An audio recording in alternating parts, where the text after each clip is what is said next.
ओम शांति।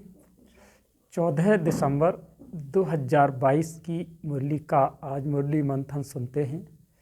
आज की मीठी लाइन में बाबा ने कहा कि बच्चों को तीसरा नेत्र तो दिया और बच्चों को त्रिकालदर्शी बनाया, लेकिन अलंकार नहीं दे सकता। बाबा ने कहा बच्चों को तीसरा नेत्र भी दिया है और त्रिकालदर्शी भी बनाया है, लेकिन अलंकार नहीं दे सकता। इसका मतलब ऐसा नहीं है कि आप अपने मुखौटों पर पवित्रता का ताज, सुख शांति का ताज और शंख चक्र आदि से सुसज्जित कर ले, क्योंकि अभी तुम पुरुषार्थ की राह पर हो। ये बहुत जरूरी है। बाबा ने कहा कि तुम बच्चे सुदर्शन चक्रधारी हो, ये जरूरी है, लेकिन ये हमारे अंदर का स्वमान की स्मृतियां हैं, जिसे हम अपने अंतर जगत की यात्रा में ये स्वमान में रहें, ये जरूर बाबा ने कहा है। और बाबा ने प्रश्न को लेकर कहा कि तुम कर्म योगी हो, कर्म सन्यासी नहीं हो। कौन है? कर्म योगी हैं, सन्यासी नहीं है। बाबा कहते हैं कि निरंतर योग में रहना, साथ साथ यानी निरंतर योग में भी रहना है, लेकिन साथ साथ अन्न की बहुत परहेज करनी है। क्योंकि आज बाबा ने त्रिमूर्ति चित्र का वर्णन समझाते हुए कहा कि यदा यदा ही धर्मस्य ग्लानि निवर्त भारत का श्लोक तो पढ़ते हैं, उसका अर्थ भी जानते हैं कि अधर्म के समय पर ही धर्म की स्थापना के लिए मैं आता हूँ। वह तभी यानी वो अभी ब्रह्मा के द्वारा ये दिव्य कर्तव्य का कार्य करा रहा हूँ। ये ज्ञान की गंभीर बातें हैं। और बाबा ने ये भी कहा कि सत्युग त्रेता में यज्ञ नहीं रचे जाते।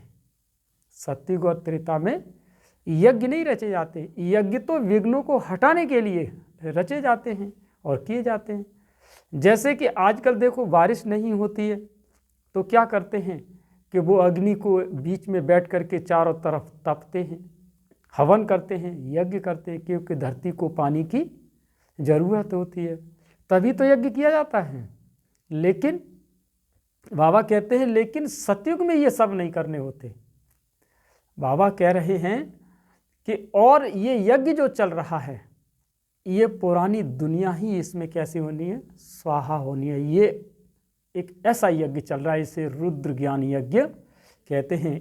यही है अमर कथा, यानी इसी अमर कथा से बाबा तुम्हें जो नॉलेज दे रहा है, मनुष्य उसे समझ नहीं पा रहे। बाबा कहते हैं वो तो शिव शंकर को एक ही कह देते हैं, है ना? क्या कह देते बाबा? बच्चे क्या कह देते? बहुत सारे मनुष्य लोग वो शिव और शंकर तो एक ही है कह देते हैं। बाबा हम बच्चों को सृष्टि चक्र का राज समझाते हैं कि बच्चे तुम मोहजीत बन जाओ।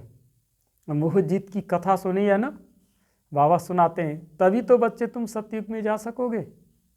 सिमरन करने वाली बात बाबा ने कहा, बच्चे मनुष्य रावण को जलाते हैं, बापू गांधी जी की धुन गाते हैं, पतित पावन सीताराम गाते रहते हैं, लेकिन पावन नहीं बनते। गाते रहते हैं लेकिन पावन नहीं बनते। इसीलिए तो पतित पावन वो परम पिता परमात्मा बाप ठहरा, न कि ये ज्ञान गंगाएं नदियाँ। तो बाबा कहते बच्चे तुम श्वेत वस्त्रधारी ज्ञान गंगाएं हो, शिव शक्ति हो, ज्ञान कलश धारिणी हो।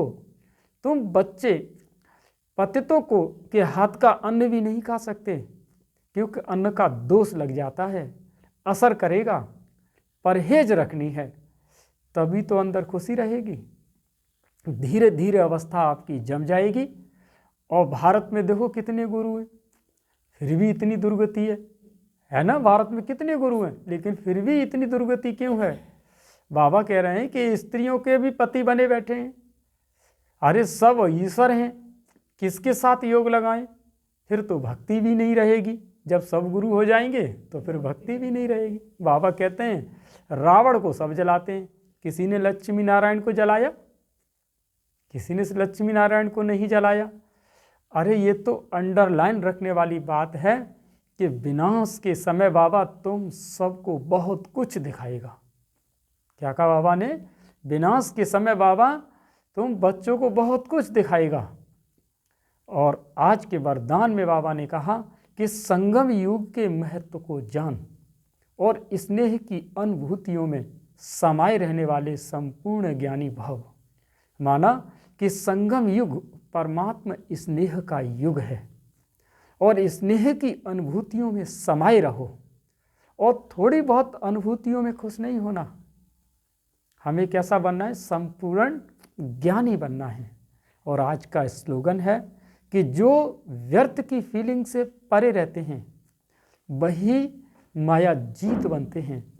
इसीलिए मन की सीट पर समर्थ पुरुषार्थ का चिंतन चलता रहे, तभी आप व्यर्थ की फीलिंग से परे रह सकेंगे।